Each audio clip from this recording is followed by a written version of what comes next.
So this painting was a painting that was in my first show in New York.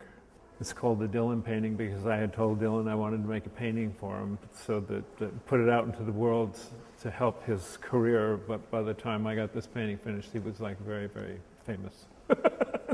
The actual process of working on the painting is I have near me or on the palette a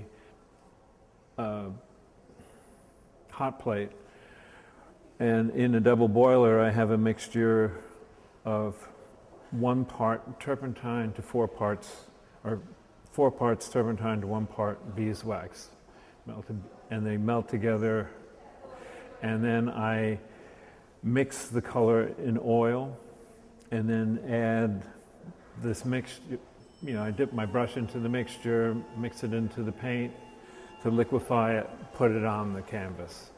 Put it on the canvas with a brush, and I cover the whole canvas and really work it so the color is all completely mixed. And then I go over it with a spatula. I was using a cooking spatula about that big, and I would go over the whole thing to eliminate all brush strokes. And I also painted down to this pre-marked area about a ½ inch below, up from the bottom of the canvas. And then I would paint down to that line and then leave everything below that untouched.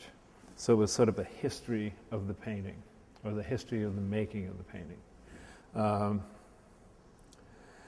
And that's basically how they got made. And there was no idea about keeping the surface pristine.